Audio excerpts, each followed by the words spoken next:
Sometimes, you smoke weed and it's like relaxing and, it's just, I haven't been in this position before and I see the responsibility, so I'm sure I'm aware Alright, so of everything. how am I gonna do this like this, huh?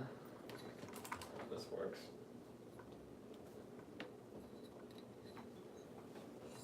Checking connection. What's going on, everybody? Oh, This works. Is this Welcome mic on? Do we need to like another it's on. episode. Well, it's not live yet. I'm not recording it. Well, I went live on Oh, Instagram to the Upper Room Podcast. Your Alright. platform creators, Okay. thank you for joining. And yeah, man, this is I think this is the second episode we've done this year since we started. Yeah, is it? And It's only the second episode? I yeah, guess so, yeah. maybe the third. We haven't done one together, too. Huh? We haven't done one by ourselves. We had a guest Oh no, I last don't think week, missed last we week. have done one together. Stop this restart. So we have a special guest. Here, wait 1 second. Okay, go on. Okay. All right, should we introduce ourselves first? Yes, we'll introduce ourselves. Okay. What's up, everybody? This is Choice. I am Nate, and we are the platform creators, the Upper Room Podcast. Welcome to another show. Welcome to another episode Episode 90. 90. I think it's 90. Okay, Sorry. somewhere. We up here. Check the though. website out. Yeah. We got the website, theupperroompodcast.com. So that's where we're posting we're posting the new episodes there. You can check us out on wherever you get your podcast, Apple, SoundCloud, iTunes, YouTube, Yeah, all of it. Check us out. Instagram live 10 o'clock p.m. on Saturday nights. There we go. Yeah, that's who we are. So we have a special guest today, Sergi. Kick Surge. ass. It's called Surge. Surge. I like to say just kick ass. Picasso, that's That's the my handle. At original Kickasso. Instagram, right? Kickasso is a consultant, your local consultant of executive leaderships, and we just let him just share and introduce himself, and that's it, man. You're the man. Yeah, well, it's an honor and a pleasure to be here. Finally, I get to make it on this awesome program. I look forward to a great discussion tonight. Probably need to move up A on the little mic a little closer, bit. right? Yeah, Let's do get this. real nice. All right, so let's Nice do and close this. to the mic. All right, let's do it this way. All right, There can you hear we me go. good? Yep. All right, so yeah, it's a pleasure. I saw a bunch of your work before, and I like the free-flowing format and the very intellectual conversation. So I'm here to shake things up. Shake it. Yeah, yeah. Shake it up. Yeah. Wake and bake. Yeah. Shake and bake. Shake and bake. That was a Exactly. Freudian slip, I guess. Parapraxis. So yeah, just tell us a little bit about yourself.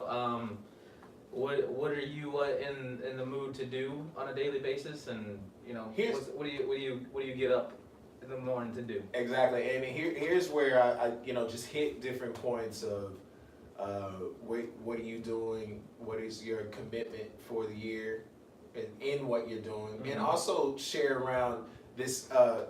What you guys don't know, this guy's looking to be an Olympian golfer. We'll get to So- that later. So we'll get to that. We'll let the guy Sure. introduce himself But first. go ahead and do yeah. Yeah, well, there's a lot of different things going on. Every day I wake up, ever since I started my own business at the end of 2017, prior to which I worked for an investment bank for almost 9 years, had a very good and successful career there.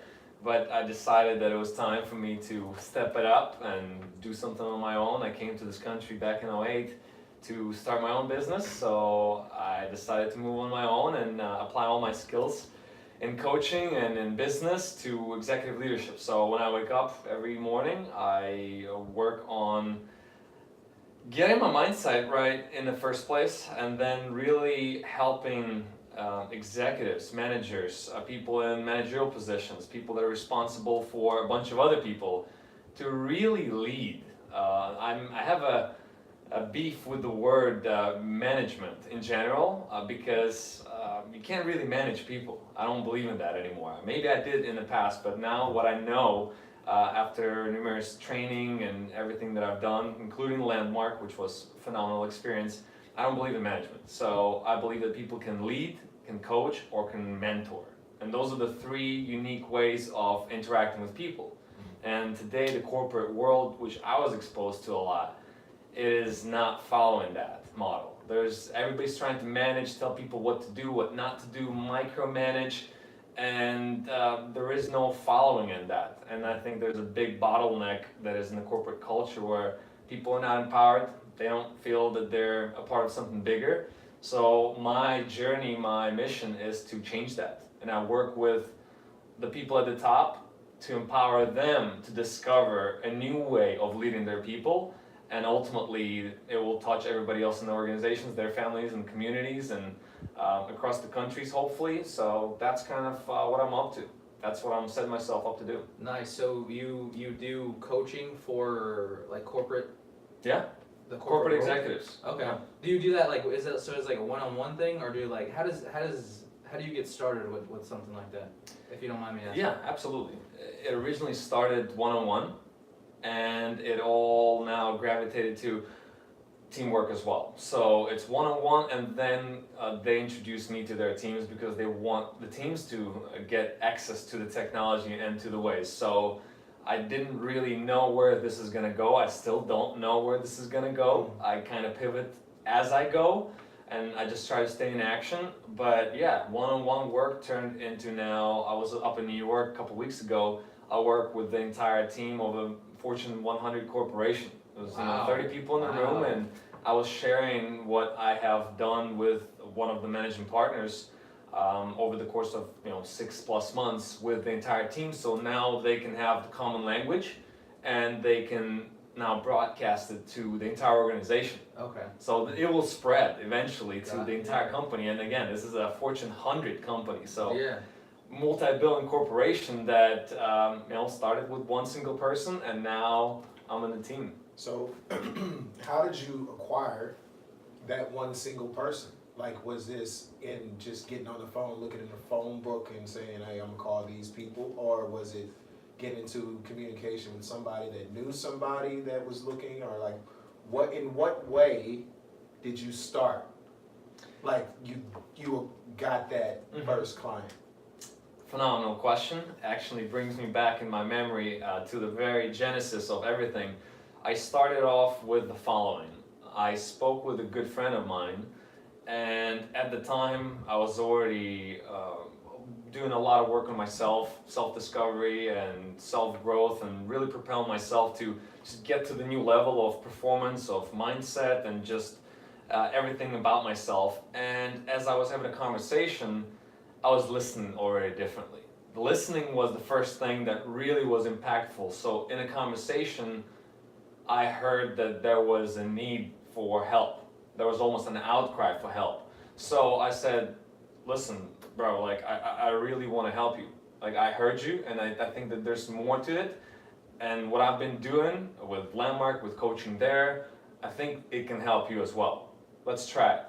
I'll do it, and we'll start for free and see where it goes. Mhm. So we started off, first 60 days, we just started working. So every single week, we got in calls, we gotten to relate to one another. Now at a much deeper level, build the relationship in a new level. So mind you, this is somebody that I knew. So now we discovered a completely new way of interacting, and that led to him introducing his boss to me, because he was like, you gotta check this guy out. I know him before, and he used to be an asshole. And now this guy comes in as this like mindset guru. Like, whoa, it's a profound difference. Yeah. And that's not me saying, that's them saying it to me.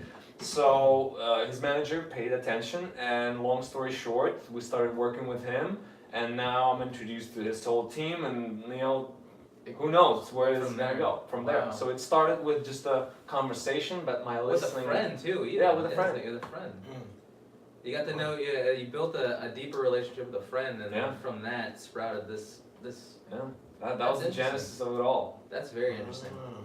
So you said you've been doing self-discovery, and that's with Landmark specifically, or Landmark. You said a couple other things too. Landmark was what started this all. Okay. It was again a The friend show of is like Nay's. Everybody has been listening to the show. Nay has been talking about Landmark since what, like since 2 years ago? Maybe? Yeah, since 2017. Yeah. I just Yeah. spot just throwing the Just- word out. Just there. I Put it out there. If you've heard Landmark before, that's how you know. Nay's been shouting it out. So Yeah, I mean, listen, look, there's all these guys out there. You've got Tony Robbins, you've got Grant Cardone, you've got many other leaders, you've got John Maxwell. They all have developed schools of leadership and their own thought, but a lot of them have a lot in common. Many of them have gone or have in some shape or form been connected to Landmark. Now, it's not necessarily publicized, but that organization has touched lives of over 3 million people just directly. Okay. So, I didn't know that. You No, can hear the so language. It goes back to Landmark, like those guys. Yeah. Okay. I mean, the language is so there. You're like, yeah, you all are yeah, affiliates. we can tell. Yeah. You know what I'm So, saying? So it turns into, and here's the difference. Not to, I'm not stepping on anything. Here's the difference where I would go more towards the organization versus a person. mhm. The person is sitting there looking to advance Yeah. as a person versus Landmark is actually taking their funds and they're using their funds to go give that technology to a country that otherwise can't afford it. Yeah. They're You- building the outreach. Like it's not you going after a person versus a whole community of people. Absolutely. And that's the difference that I feel. It's all one language. It's like religion. Everybody's saying the same language. We know what love, we're all creating our definition of what love is. Yeah. Right? Yeah, Well, this one in particular is a community of love. I that you agree. can get with. I agree. And so that's the difference why I rock with Landmark versus, a person just, on their own platform. And I embrace it too. There's maybe people that are not comfortable talking about things like that, but I went like 180 from where my path in my life was going, corporate world. I was already senior vice president. I had my path to be in the capital markets, investment banking, making a lot of people richer, and along the way doing some good things as well, but it was just lack of fulfillment there. And it was like I put the blinds on, 9 years ago, and I just kept going. And then the moment I went through Landmark education, I immediately saw things that I haven't seen for a long time.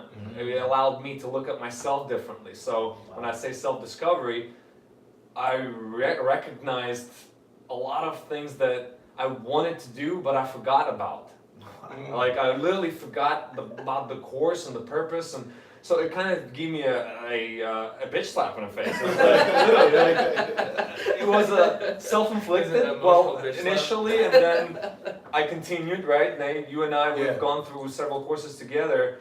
So the work continued, and I've coached then after being coached and going through self-expression leadership program, and that's where I really rediscovered leadership. And I always wanted to be a leader and share my experience to others, but I wasn't that. Right. I wasn't doing that. Yeah. I was an asshole, and I'm You were okay close- saying close that. off. That's the Yeah. like I can people. raise my hand to that. You know what I'm saying? I'm a part of the asshole group. Hey, People we have. may not know, but behind closed doors and in other circumstances, yeah, that's how I often came across, and it was almost borderline arrogant. And no, my commitment is to helping people, truly Right. helping. I love doing that, and walking away from the money-hungry industry, so to say, and Right. now going and saying, you know what, I can work with exactly the same companies and businesses and communities that I worked on the money side, and I can actually have a profound impact there, Yeah. which will bring even more money and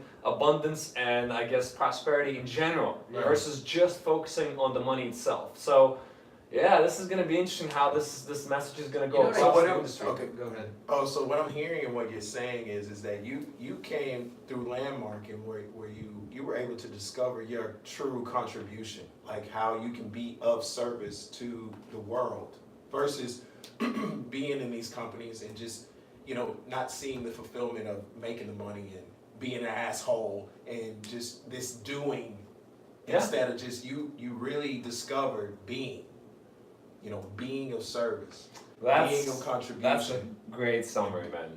Yeah, so Being versus doing. It's exactly. like being a machine that is plugged into some sort of mechanism.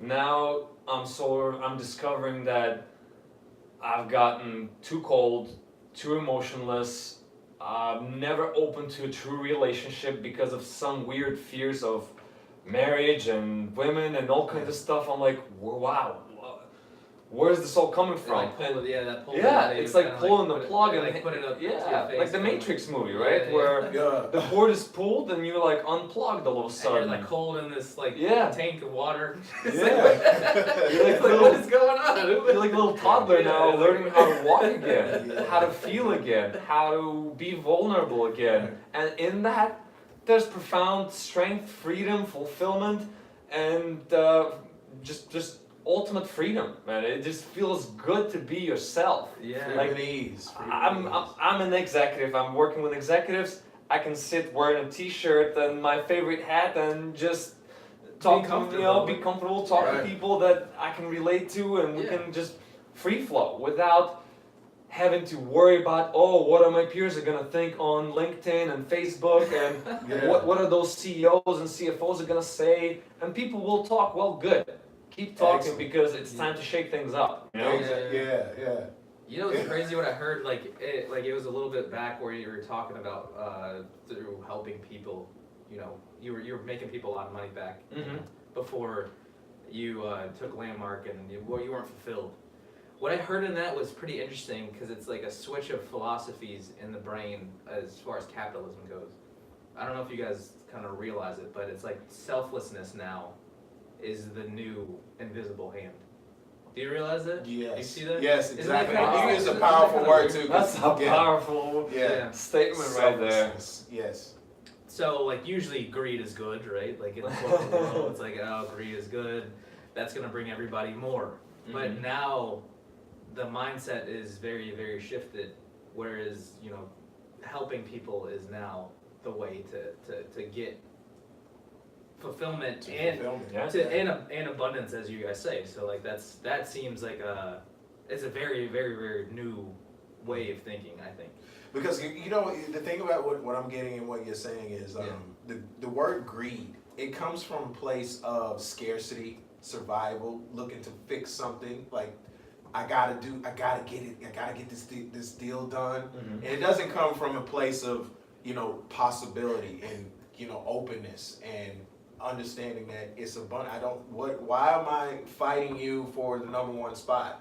There's the number one spot. There's no such thing as a Well, it's number one spot. infinite. There's infinite Exactly. amounts of number one spots. Exactly. There's no number one. Yeah, Exactly. Where- It's all in a perspective. You know what I'm Yeah. saying? And let's just bring up rappers, right?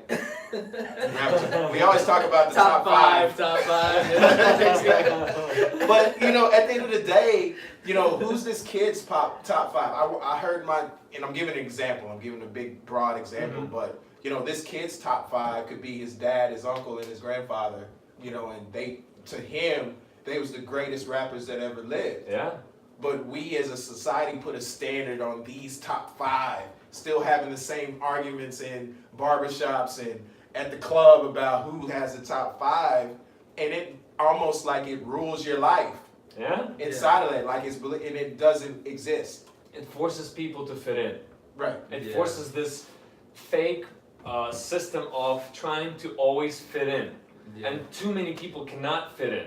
And they feel lack of fulfillment because of that. Because Yeah. they're never fully accepted. They trying to pretend somebody that they're not just to sound or look cool.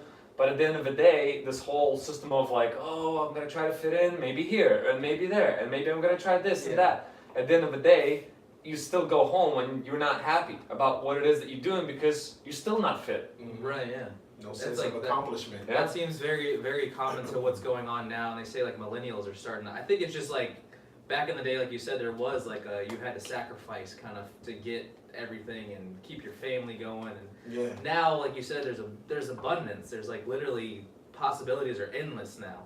So I think that's our kind of brain rejecting that idea, of what it means to be successful these days. So Right. Well, it goes back to I hear from and Seth happy. Golden. Exactly. Yeah. Yeah. I hear from Seth Golden. He was talking about how we have this ancient tool in a mechanism in our brain called the amygdala. Yeah. Mhm. Fight or yeah. flight. So we still have fight or flight, except we're not running from a saber-toothed tiger or some damn buffalo. It's people's point of view. It's people's point of view of you, or people's, opinion of you. judgments. So it's managing that and really discovering it first Yeah. and saying that that's the machinery, Yeah, and then managing that because it's always already there all the time. all the time. Yeah, that is bizarre, right? It's like I always feel like that every time I look at Instagram, like the girls on Instagram, I feel that reptilian part of my brain like working. You're just like, man, I'm a fucking reptile. I'm just fucking. I can't help it. I was like, you're like, this is stupid. Like after like, and you're still back the next day. Like, what am I doing? All right. Still scrolling. Why am I tapping to hear the sound? Like, what's like? I already know what's going on. They're trying to sell me some Fashion Nova or something like that. Yeah, Or get me to exactly. buy Yeah. something from somebody. But Right. it's very powerful. Like that style of marketing works very well. Yeah. So I'm gonna be a hypocrite soon. So I'm okay with it. I'm not gonna. I don't hate the game. You know, don't hate the player, hate the game. So okay. So let's talk about the golf thing. Like that. So let me get this straight. Right, you're running this management improvement. I don't know, what do you want to call it? Business, I guess. Yeah. Management Yeah, it is a improvement business. And then on the side, like, so when you were talking earlier, I thought you were talking about coaching with golf because he had mentioned that you Mhm. wanted to be in the Olympics as a golfer. So where does the golfing fit in all of this? Because I'm sure you're pushing this business and you're like, Yeah. you got to be that executive. Where does the golfing fit in that? The golfing fits in as a tool and also as a reflection tool. It's very interesting. I found golf came into my life at a late stage. I started about 5 years ago, a little less than 5 years ago. When I was 25, I'll be 31 in May. So I discovered it late. And in golf, it is the ultimate tool to really, you're there by yourself, you fighting against yourself. So it's like talking about self-discovery. It will reflect any and every inefficiency or deficiency or fault or anything else that you have right there in the game. Just Because out in the open. it's out there, yeah. So It's like whatever is going on in your business, personal life, if it's not in sync, you get on a golf course, it will show up very quickly. So it's very interesting how it helped me to get calmer, because you can't be pissed off and upset in golf, but you are occasionally. Okay. But as you start understanding that the only way to become a professional in this game and even have a shot at the Olympics or representing your country is that you have to be calm no matter what. Yeah. Guess what? That lesson itself alone is worth millions, because in business, how many times mistakes are being made because we overreact? Yeah. We have instant emotional reaction to an unfavorable outcome. So repeat that back. Sorry, run that one back. That was a good one.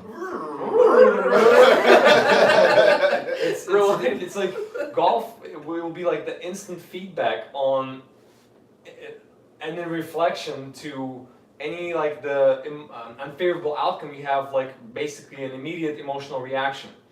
And golf is a science and a craft and an art of how to conquer oneself. So for me to be able to calm myself down was going hand in hand with what I was doing in the executive leadership. Emotional intelligence is one of the things that we all often talk about, and one of the elements in that is being present to the idea that whatever happens in life, you actually have a choice to react to or not to react to go wild and crazy, or to take a breath and say, maybe it's not worth doing that because the consequence of that is going to be really bad. In golf, if I react negatively to a bad shot, chances are it's going to ruin my next one. Yeah. And what separates professionals from amateurs is how they recover from a bad shot. And if that's not the best lesson that I can learn in life, in general, then what else is? I mean, ultimately we're all gonna make tons of mistakes. Yeah. So if we can't learn from them and if we can't limit our emotional reactions to those mistakes, we're gonna be stuck dealing with crap versus moving on, having learned a So lesson. you get further in Yeah. the hole. Yeah, you're gonna get exactly dig yourself in a hole. You're digging a hole. So, basically, yeah. that's So fill the that hole up crazy as twist fast of as you golf. Yeah. Yeah. can. Yeah. That's- So I didn't realize there was that crazy like kind of thought. Is that like is Mental. it something that you just learned? You picked up like while golfing, or are Yeah. there books about this? Like does like Phil Mickelson talk about this? Do the pros talk about this? yes, It's like there's a Because I mean, yours it sounds like yours kind of like a zen moment, like being out on the golf course is like Yeah. zen. You know what I mean? Like It it's is. you kind of balancing. Zen Golf is actually the book that my brother gave me for my birthday a couple of years ago, and it is a phenomenal book. I don't remember the author right off the top of my head, but it is a coach who works with a lot of professional players Okay. that applies the ideas of psychology and social sciences and behavioral sciences to help golfers overcome those obstacles of being upset and being mad and being angry and pissed off on the course.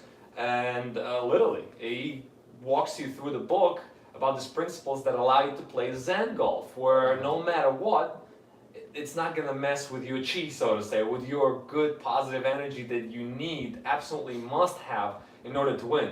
Okay. Keep 100% focused, mental toughness. I mean, that's what made Tiger great, right? He was just mentally so tough, nothing or nobody could get to him, and he was getting into everybody's mind. He broke himself. I think It's- that's what happened. Is like he's coming back a little bit. Ultimately, yeah. but I think it's more. Yeah, he's mentally kind of just recovering still. you Yeah, know? yeah, but when you look at some of the greats right now, Dustin Johnson, 20 wins professional on PGA Tour, Tiger's got 80. Yeah. And Dustin was number one just until the end of last year, and he's a phenomenal golfer. Lives here, and maybe half an hour from where we are right now physically. Right. Yeah. Up He's in up Jupiter, In Jupiter. Right, all of those guys are, and yet, like none of them are even close to what that guy did. Yeah, like the levels of like how when he was in his like those Yeah. destroying days, like he Yeah. was like unbeatable. Yeah, and lessons from sports in general, not just golf, are so important. So for me, I've kind of found it very interesting how the business life coincided with the golf life. Then golf also provided a vehicle to oftentimes spend very good quality time with the people that you want to do business with. Yeah. There's no phones, there's nothing, you're out in the nature, you're enjoying the moment, you're getting to know the people for who they are, there's Yeah. sometimes there isn't even a talk about business, and then business gets done after the fact, but you get to know people for who they really are. Who's super competitive. Competitive, who's like- manners, people that lose it, and everybody loses it. So that's where golf comes in, and now that I realize that in my native country where I was born and raised from, in Belarus, golf is very new. The Golf Association was started there in 2014. Competition is very limited, even though I'm starting late. I've played sports, I've played in college, I've played in high school. Okay. I have an athletic ability, so I think I can conquer the game of golf to at least the level where I can represent my country and hopefully get in the Olympics. That's the ultimate dream. That is sick. So how do you do that? Start it like it's from Preparation. Do Is it- you fill out an application? You say okay Belarus. You gotta I'm get your to- guy. You just like sit in with the president. And you're like, hey, look, you're looking for golfers, right? Yeah. Is that how it Well, goes? you gotta get to the level of game first of all, where you're able to compete with the guys that are professionals. So you gotta For get some to a performance. par level. Yeah. So I'm not there yet. So that would be the first step. For Okay. that, you gotta have ability to practice consistently, coaches, etc. So it's a work in progress. Okay. What would the practice be? Let's just say a standard set. Like, do you have a routine of this is what Driving, we're yeah, doing, you go do this is what driving, we're and then doing, you go do boom, putting. and then you start to measure that performance to get to that par level. At the moment, I don't, because the last couple of months I really have focused on the business, and it's Yeah. taken That's away what- from yeah. that. Yeah. And at the same time, I'll call out my own bullshit. Yeah. Because even though there was a lot of business taking time, I could have and still can and will structure the practice. It's discipline. Yeah. Yes. That's what it is. At the end of the day, it's All like, Yeah. you know, when you take on a lot, do you want, you know, yeah, you want to maybe rest a little bit and take your foot off the gas instead of watching Netflix, TV, or whatever, which I don't a lot, but still, there's other ways to waste time, like scrolling on Instagram for an hour a day. Yeah. Yeah. Now the screen time tells me on my iPhone how much time. Yeah, So if it's- you're bullshitting. Yeah, if it's 4.5 hours per week of Instagram, that should have been putting, chipping, going to the range and practicing. Yeah. So there's no Yeah. excuse. So I gotta get back to that, and I'm committed to that. So I'm gonna do it. Yeah. But even after, so like, say your par level, how do you do? Is there like what's the process for applying to be an Olympian? Are you familiar with that? I am familiar, and then I'm not familiar to the level of detail where I know all of the details. Okay. Like there's a ranking system, there's point system. Like you gotta compete at a level, So you have and to in tournaments and in championships. So Okay. you gotta show yourself. And my original plan was to go and play in Belarus Amateur Open this past fall. I wasn't able to do that. So now coming up next fall, I'm going home and I'm gonna compete in that. And last year I was able to break into shooting 70s several times already. So I still need to shave off 10 strokes, 10 shots. And is it doable? Absolutely yes. Yeah. How to get there? I think I got the vision. Now it's dedication and discipline to go practice. Whatever else is going on, getting the routines in and getting it done. Yeah. And if I fall short of the goal of getting to the Olympics in Tokyo, which is in 2020, Right. golf is still an Olympic sport. Yeah. Golfers play, Tiger is 43 now, Oh, Phil yeah, is yeah. pushing 50, and those guys are competing with the young guns. So Yeah. And I'm- winning. I'm gonna be 31 and winning. Yeah, I'm Yeah. gonna be 31. I'm Yeah, gonna be plenty I'm of gonna time. be patient. Yeah. I can't be just crazy and blind to the fact that it may take longer time and my expectations. I'm not gonna let them ruin myself and beat myself up. I've done enough of that where I would set expectations that are unreasonable and then what? Judge myself to that? No. Judge yourself from where you started. I started 5 years ago not having a clue how to even swing. There you go. I can drive now 300 yards. Not every time, but I've done that. Wow. And, I've shot in the 70s. I can sometimes putt, lights out. I'm a good chipper. So I got to get more consistent and get more practice in. I've worked with the coach last year a lot, especially in the first half of the year, and that's what propelled me to get into a good amateur level. Like I can play with anybody now, and they will be like, You're pretty yeah, good. yeah, this guy's Yeah. he's pretty good. He's Like a I'm not good gonna be dude. embarrassed. Yeah, I can yeah. play with Donald Trump and probably beat him. I don't know how Well, good- how good I he hear is. he cheats a lot. Probably. I hear saw he's like- somebody. You know what? It's a funny joke about Donald Trump. People think that he's a great golfer.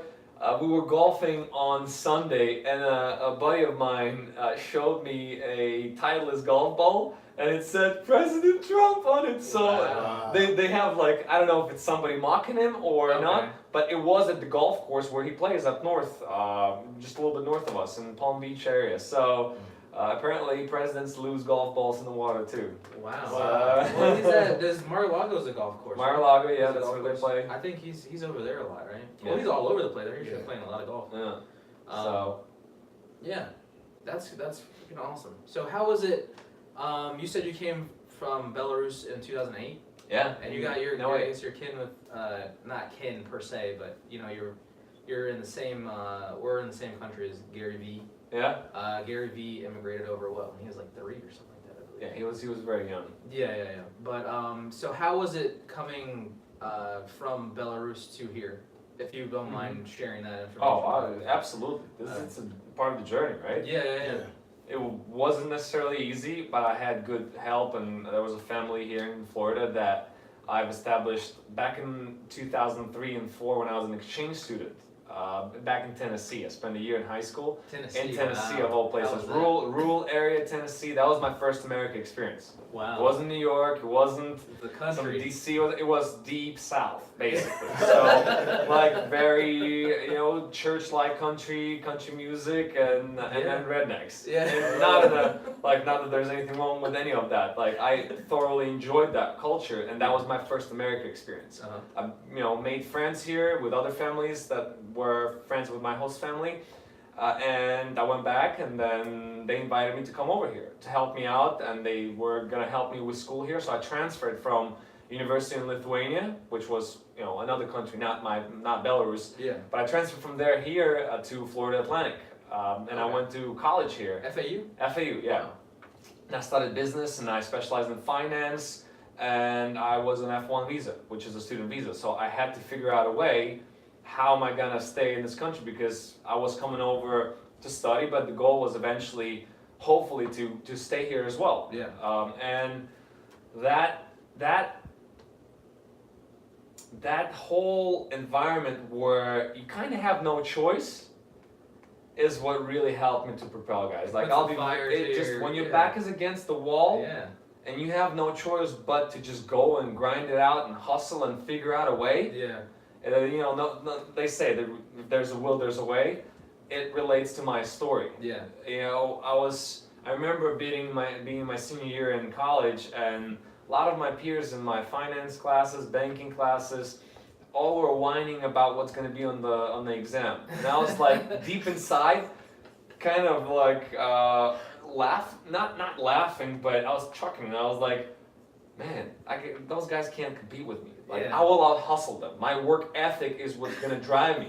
So I was like, if you are now asking for what's going to be on the exam, none of this is going to be relevant in real life. In real life, what's going to be relevant is the results Yeah. and what you can do, the value that you can add. So as I got my internship at the end of my senior year, I just rolled up my sleeves and I got to work. And I worked really hard. I worked long weeks, long hours. I was getting paid per hour. I didn't even know what 1099 was at the time because I was clueless to what the American system was. Yeah. All I knew, I was in college. Somebody said the internship, okay, well, I'm gonna try it out. Yeah. And then before I noticed, like, I end up spending a career at that same company. They end up sponsoring me because they liked what they saw. They liked my work ethic. They Yeah. saw that I was a valuable asset. So they hired me for an H-1B. I ended up winning that lottery through the H-1B process. And long story short, that led me to getting my green card and soon enough a citizenship. I'm not there yet, but I earned it, man. Nice. 80, 90 hour weeks were normal because I was getting paid per hour. So how do you get more dollars into your pocket? Yeah, Work more hours. That's hustle, dude. That's Yeah. like, usually they don't allow you. Like, you get overtime and stuff like that. Go like, home. Yeah. You gotta Yeah, get out of set up here. my overtime. No, you can't get it. You can't. do No, no overtime in that industry. In general, Okay. in the like finance and capital markets, Yeah. people work like dogs. I have to pay my respect to them. They are some of the hardest working people, and American culture, hat off to American culture, the hardest working culture on the globe. That's what we hear. Like, everybody else is taking August off and shit. Like, Yeah. Oh, yeah. Yeah. I'm like, I want to do that. Like, 1 year. Can we like have like every like 10 years we do that? Take August off. Yeah. Like, there's like Europe. They all take August off. Like, pretty much for the most part. Creating it where I only work half of the year, though. You know what I'm saying? I want that. I'm looking for that Andrew Carnegie lifestyle. You know what I'm saying? Yeah. Think about it. Yeah. This Yeah. dude just worked half of the year, and then the other half he went to Ireland or Scotland or something. Well, Still winning. let me ask you guys a question. How do you get there, right? How do you get to that lifestyle? What is your idea of getting there? Man, my idea is busting your ass like nonstop. But with something you love, it's got to be something that you're passionate about. Then I wouldn't call it But busting my ass. But go ahead. Well, yeah. So it's like, basically, I mean, we talk about this. Like, it's something you're obsessed with. Yeah. Like, its obsession leads to greatness, in my opinion. Like, usually, Michael Jordan was obsessed with basketball, Yeah. obsessed with winning championships. Like, most of those professionals are obsessed with the game. And I don't use obsession in a bad way either, because like usually you have time for other things, but usually there's a focus. The obsession is a focus. So if whatever you're focused on, whatever you can focus on for the longest time is your obsession, in my opinion. So I think that's what gets you to that level of Andrew Carnegie, the greats, Warren Buffett, Bill Gates, like they're all Yeah. obsessed with one thing. It's usually then that focuses you. That obsession focuses you, and then from that just builds. Everything spreads out. Mhm. Yeah. Um, It's like the Big Bang. It's like single point created the universe. If you believe in it. But I don't know, I just was drawing an analogy really. But mine is, and what I'm discovering, and the team management leadership, it's all in creation and possibility. And I really feel like you don't have to work hard to achieve anything. You know, it's all in your creation and all in your language, and what you're telling yourself every day. Yeah, and just to build a context around that, it could be a woman that is preparing, let's just say a ballerina is preparing for, you know, the biggest audition of her life, and her feet is bloody and fucked up and everything, but she's still, you know, going back to the obsession and her passion and her love, she found freedom and ease in her fucked up feet performing. But the performance was the result. focus. The performance was what it was accomplishment. That was the end result. Not even the numbers. It's not even about the numbers as much as it is about accomplishment. Yeah. And that's what I'm discovering inside the conversation of Landmark and Team Management and Leadership Program and the communication courses. Shout out to them. Shoot them out, man. We're just in there and I'm just putting it out there like this is the legit conversation, period. Yeah. You stand in possibility and standing from there, there is no, I gotta do damn fuck. You know, there is no disempowerment in that conversation. Yeah. It's just possibility. Yeah. Very interesting. Very interesting. How about yourself? I mean, what do you think?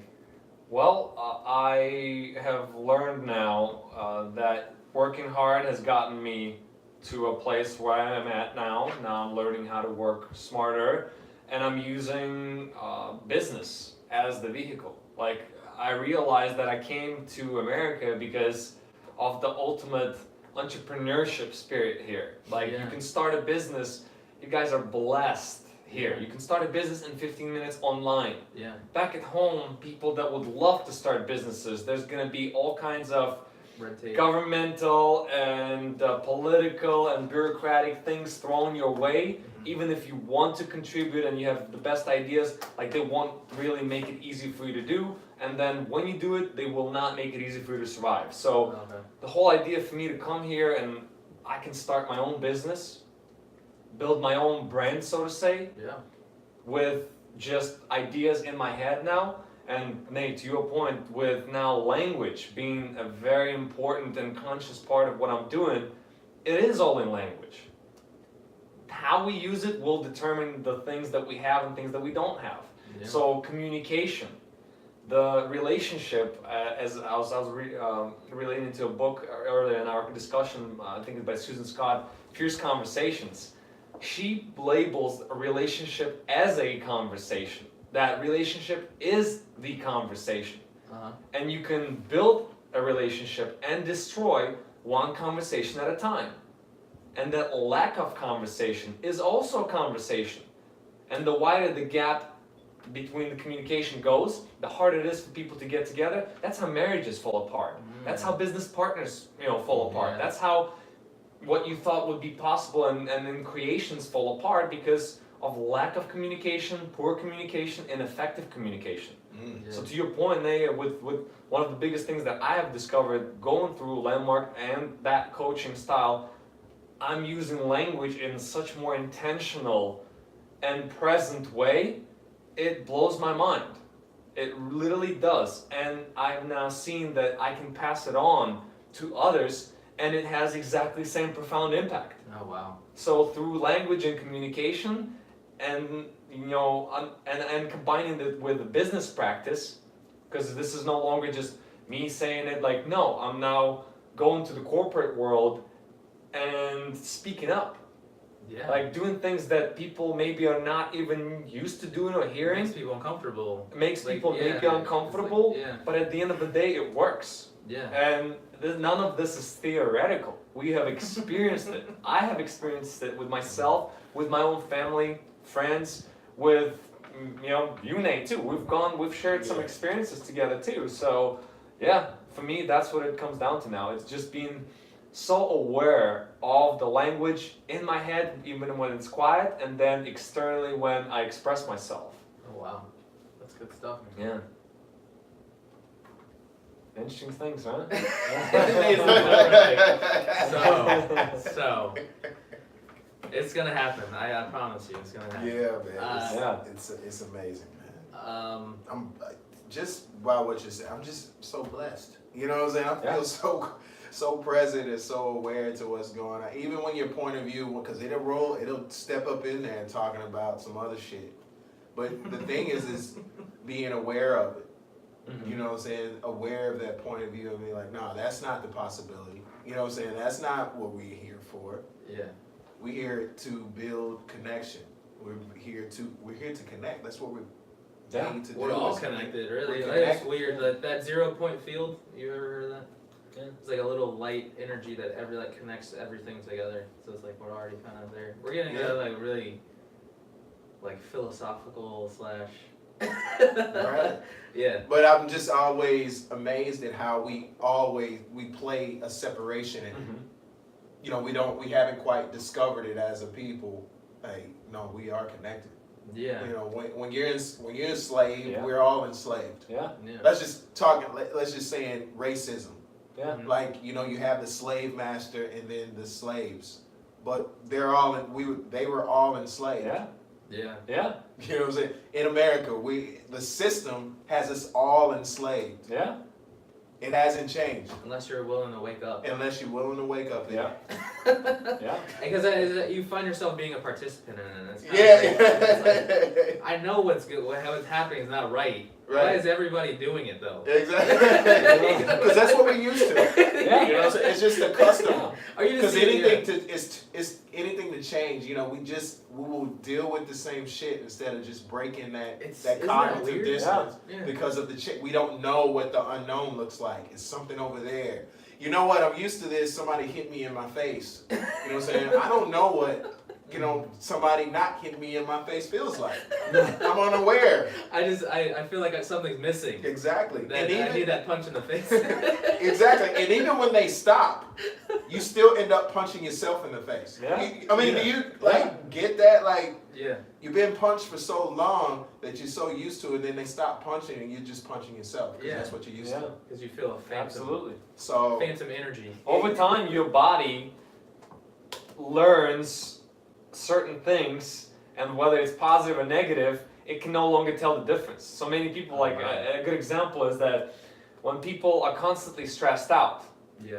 well, if you're constantly stressed out, you've just literally taught your body to be stressed out, and now it needs that external force. So whether you know it or not, you're going out there, you're seeking for situations that will get you stressed out because you got to tell your body how to be stressed out.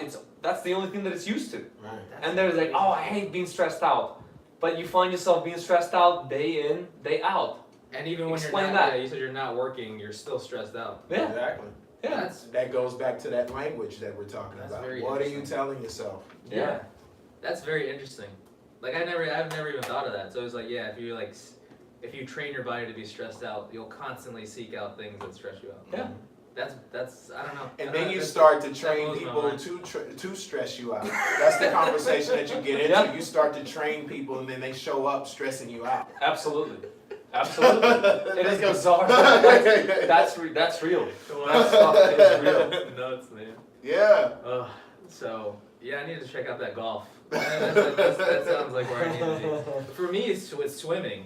Like swimming is my kind of like I always look for like I need to put on a shirt, but like find your everything. It sounds like you're looking for a significant other, but like no, just like find activities that are everything to you. You know what I mean? They challenge you. They make you happy. They make you sad. They do everything for you. Do you know what I mean? Like that's like I said, music is everything. Like it feels that like it's literally everything. Swimming is like everything. So it's like I'm always looking for activities that fill that like everything kind of thing. You know what I mean? It's kind of a weird. I don't know. I guess maybe it's a little bit abstract, or I sound like a crazy person. But like that's what I look like when I work out. I used to work out. It'd be that high intensity interval training shit that was like the new thing. You know, it was like the CrossFit and all that stuff. And I got decent at it, but like I fell off of it. But I wasn't always having fun doing it. You know what I mean? Mm. Like I was doing it because that was the thing they told you to do to get in shape. But like the swimming has been like I can do it like unconsciously. It's so weird. Mhm. Like I can swim and just lose myself. It's like it's awesome. It's quiet underwater. Yeah, it's quiet. Well, I can think too. Like I can think of things. I can come up with ideas. I can be like I can just zone out. I can like do all this stuff like while I'm swimming, and it's still like exercise at the end of the day too. So it's like it's amazing. So hey, what's up, everybody? It's time to yeah, expose you to this. I know. Hey, Not what's me. up? Sergey's live. Yeah, so I don't know. I'm rambling right now. No, you're not. Am I? You're speaking No, that I- stuff. Am I You dropping that hot fire. dropping that knowledge? Yeah. Yeah. I don't know. Find your everything. I think we need to. That's probably. I'm in discovery. Yeah. Yeah, like that's Discovering usually like when everything. I was thinking of just like stuff that just makes you, like, just puts you in that zone. You know what I mean? And music is it, like music makes you happy, it makes you sad. Like you can put on a song and it can affect your mood in like every different type of way possible. And that's why I love music. You know what I mean? I love making it, I love creating it, I love listening to it, love hearing people's ideas. Like it's always interesting, like if somebody you know, like another musician like shows you their music. I feel like that's a very like revealing kind of thing. And you're like, oh man, why'd you do that melody? And like, how's it? This is like dope. This is awesome. Like it's crazy how like creative people are and like they don't know it. And I'm sure there's people out there who's like, I can't create music. I'm not good at it. Like like I can't do it. But like if they did it, they would discover that they are. There's always something innate in humans that like they can create something. You get lost in it. Yeah. That's you get that's lost like in the it. thing. And it even changed the way you started speaking. Yeah, Like when you yeah, started talking about music, Yeah. like a lot of genuine happiness started like Yeah. flowing through. Like you started smiling just Yeah. now, like you were talking about music. Yeah. And I can relate to that too, man. Music is the ultimate getaway. It's my go-to place too, just to unwind. Like I don't know what I could do without music. I don't know if I could live without Yeah. music. I don't know what life would be without music. It's like it's insane. It helps you get like you have a very crazy day. You throw on a record and like it just takes you back to like somewhere else, Yep. or it just like calms you down. It's very awesome. Getting lost in a song. So on that note, what kind of stuff are you into? Oh man, this is Kenny literally Chesney now. anything and everything that you can possibly imagine. Like literally, I am one of the more diverse people when it comes to music that you may probably meet, and I'm not gonna, and I don't think I'm overstating that because we grew up in a house of music. Our dad, back in the days, had all the equipment, record players, the tape recorders. I think they called it A-tape, right? From one rounded thing, it was going to another one with the magnetic tape, then cassettes and everything. And my brother and I, we always like had access to music, so we grew up listening to old school rock. My dad loved, from the Beatles to all kinds of, rock bands, old school rock bands. And then growing up, obviously hip hop was very popular, and at home it was really, really popular. Then there was an era where the techno in general started being very popular too. So a lot of techno then grew into house music. House has a lot of things in common with disco, and then dance music in general. Studio 54, like I can listen to that stuff. I mean, then as I see myself growing a little bit older, I also learn more appreciation for classical music too. Yeah. Like my dad made me listen to that stuff, and I hated it growing up as a Yeah. kid. It's like a different mindset. And now I understand, like, oh my God, that like composition, writing something like Beethoven and then many others, Bach or Mozart, some of those composers. I mean, it takes. I just try to think about what kind of brain it takes to even think that way. Yeah. Where you can wake up and all of a sudden you, in your dream, maybe saw a song, Yeah. and then you know how to write it, and then put it into keys, notes, and all of that stuff, and then In a dream. it's a master.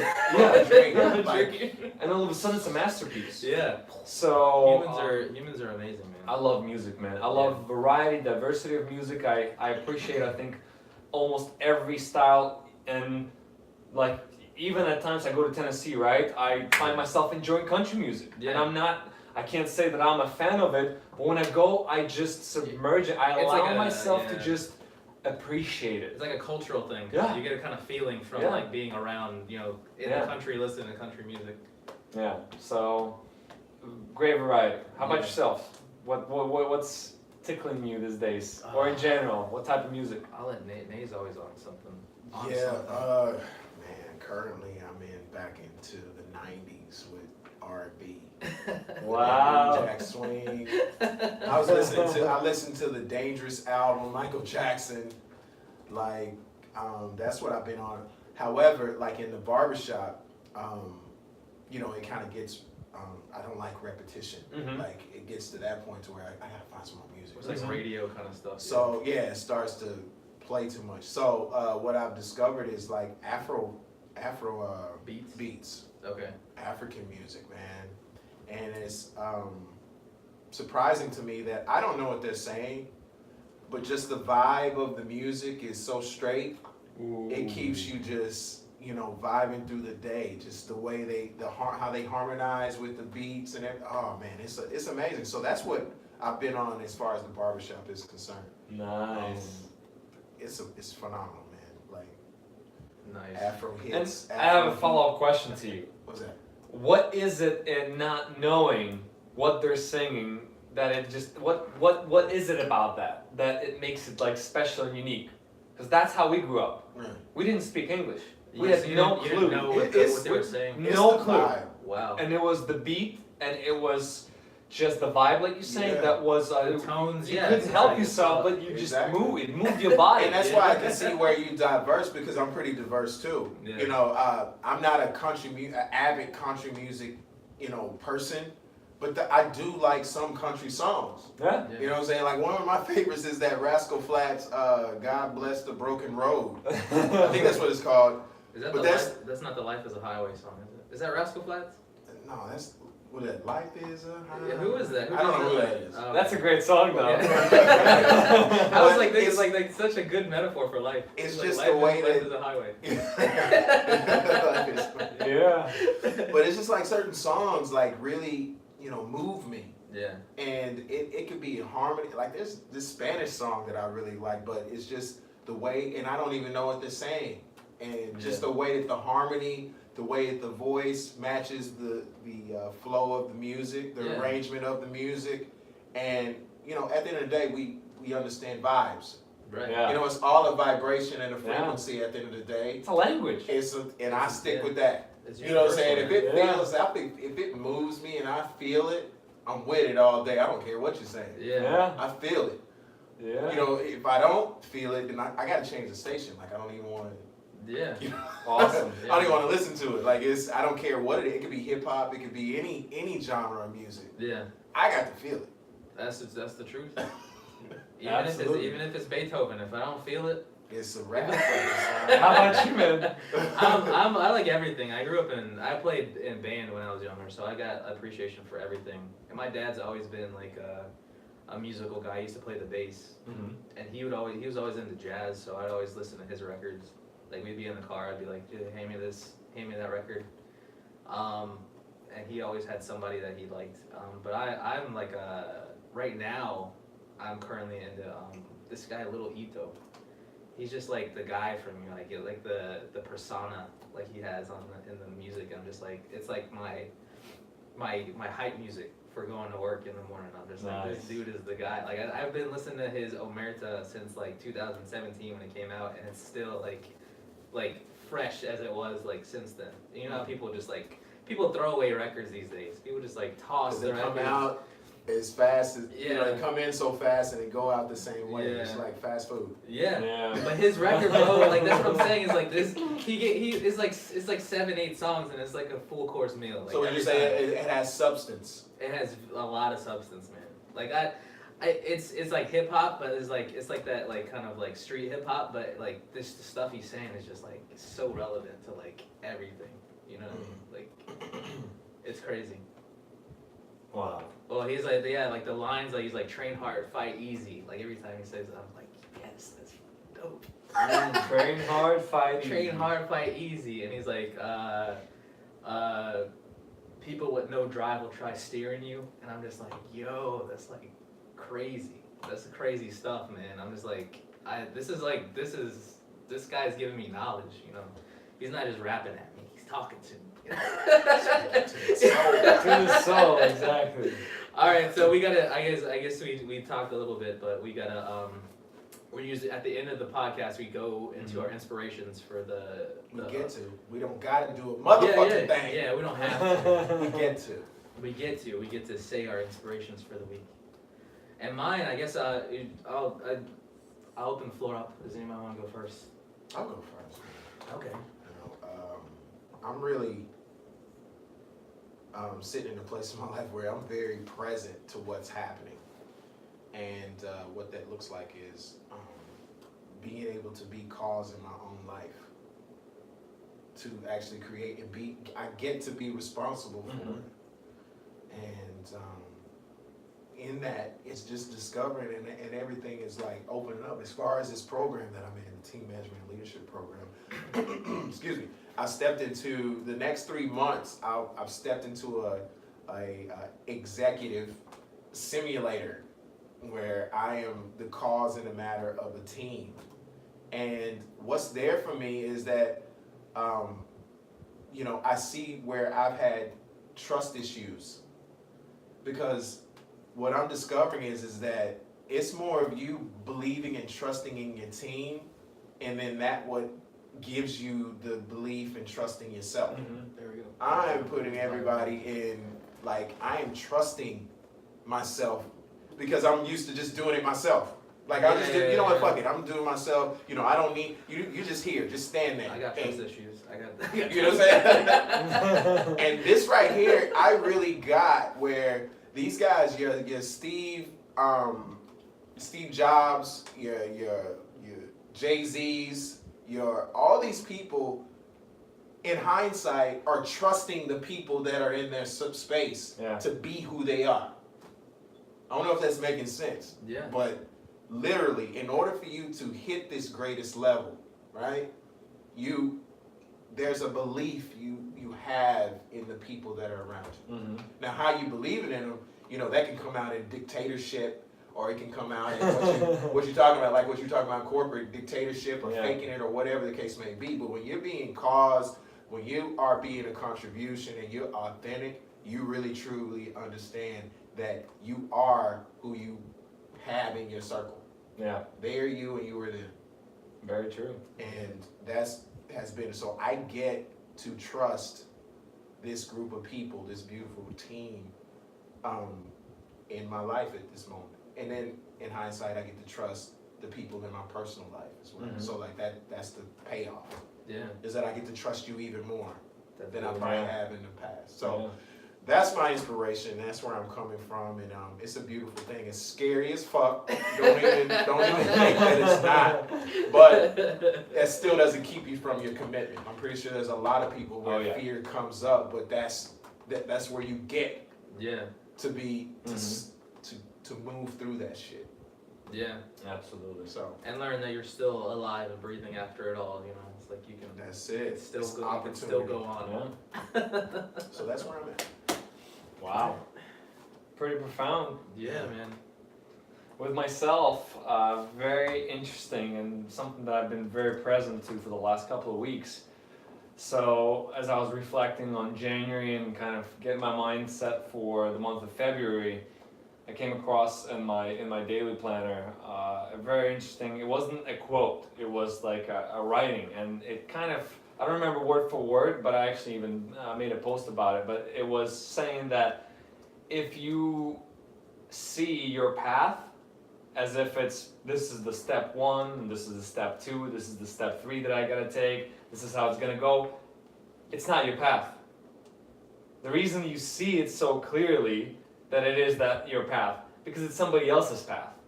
So in order to define yours, you gotta just kick into action, because your own will be made as you are in action. So I'm like thinking about this, and it's kind of blowing my mind a little bit. I'm like, wait a second. So whatever I think is the right way, whatever I think is the vision of how it should be, isn't. I should set the target and the goal and kick into action. Like and in order to do that, I gotta do things that I have not done before. I gotta be more unpredictable, and I gotta be more with an attitude of do it now. So the way I've been operating now, and it's been very inspiring for myself and the people around me, is that I'm fighting off procrastination. Whenever the idea comes, it's just like get it done right here, right now, execute. Starting from the smallest things around the house that will translate into exercise, your energy, your power, your focus, and then translating into your business. They're all interconnected. So all of that led me to the final conclusion that I came up with, which is the inspiration, and it's going to be my inspiration, I think, going forward for a long, long time. I have finally discovered that my why is bigger than my why not. Wow. That's crazy. Every time now, the why not, which is another way of saying an excuse, a good reason, a very, very good reason oftentimes, like, oh, I'm tired. Every time that comes up, what's instantly firing through my brain is that my why is bigger than my why not. That's nice. Get out there and go do. Yeah. Be unpredictable, get into action, trust people more. I can relate to that too very, very much. I've had that in the past, so now it's like just trust the process, go, and if things are coming your way, accept them. Don't run away from anything, which I typically would, and just do everything else. That's what I got for the week. Wow, that's crazy.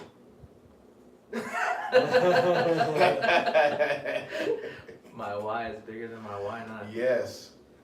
Well, let me round it off here, I guess. My inspiration was actually kind of weird. It happened after work. I was driving in the car, and it was from Commercial Boulevard, which is in like Broward County, to where I'm here right now. So it's like usually like 55 minutes to like an hour, depending. I was driving, and then I look up and I'm at my exit, Southern Boulevard. So like literally 55 minutes had felt like 5 minutes. And so I was just like taken back, like is this real? Like did something happen? Like where was I? So it was very bizarre. I felt like I got abducted for like 50 minutes. I have no idea. Yeah. And I looked up and I was like, where did my time go? And I was like, I need to do everything possible now to be quicker, like you said. I need to get in that mindset. My why is bigger than my why not, because it was scary. It scared me, like literally, like affected me, and I was like anxiety. Yeah, no, but I was like, there's no way, because usually I'm in the drive, like I'm, like I can feel the 55 minutes, and this day was just like, bam, like that, and I was like, this is I've gotta be more present, like you said. Yeah, I gotta be more active and present. So like that was my inspiration for the week. Is like I can't. That was like bizarre. It was very weird. So I mean, you know what? In looking at that, I think it's all in how you look at it. I mean, did you realize what you were thinking about the whole time, or were you just that zoned out? I was just zoned out. I was wow. like literally had no previous thoughts for like the last 55 minutes. I was like, I don't even know how that happened. I don't even think I was playing anything. I think I was just sitting there. Like I think I was just sitting there driving, like on autopilot. Like I was literally on autopilot. Cause I like I said, I looked up. I was at Commercial, and it's usually like that's a longer drive. Yeah. And I just look up and I'm like, there's no way I'm on Southern Boulevard right now. And I look up, I'm at Southern. I was like, what just happened? Wow. It was like it freaked me out a little bit. So in a good way. So I'm gonna use it as a positive and like I said, be more present, be more active. Get to be present. Get stuff done. To be present. So yeah, so that's my inspiration for the week. Get stuff done.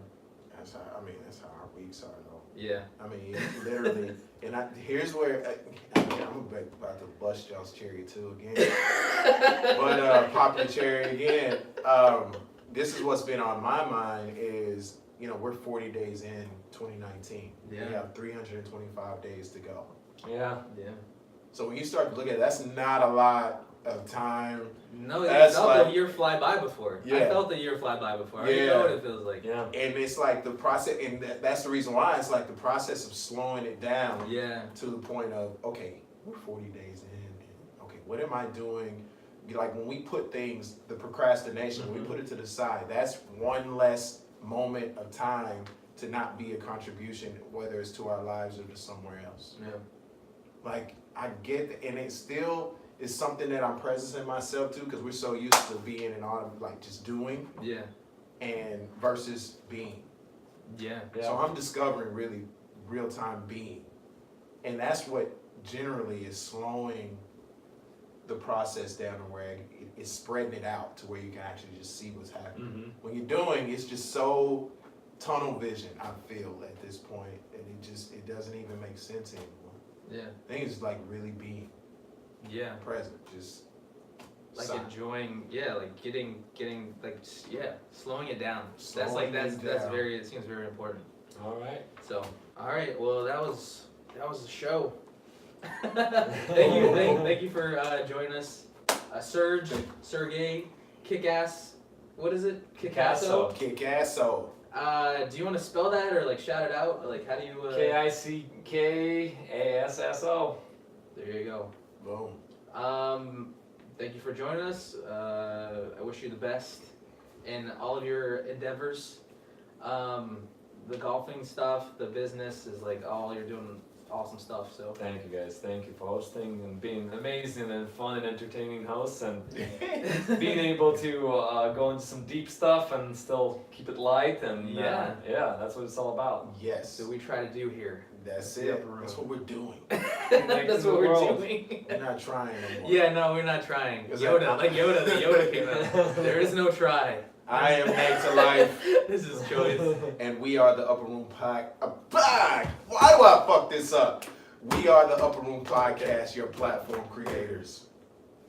And if you're ever looking for a place to chill, come to the upper room. Real quick though, there's a guy that emailed me. His name's Darren Jones, and I'm gonna play his song at the end of the podcast. Just All he right. hit us up. Did you want to put that the party out or whatever that was? Yes, for? yes.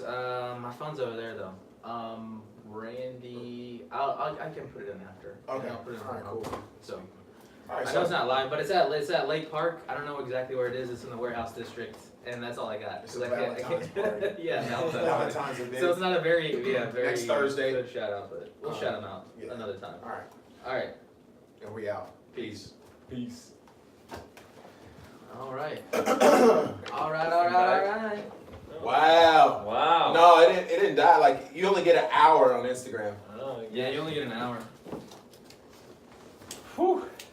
That was That was awesome. intense, man. We fly, huh? That went by, like again, that went by like so Yeah. freaking quick. Yeah, man. We fly, bro. My sister was like,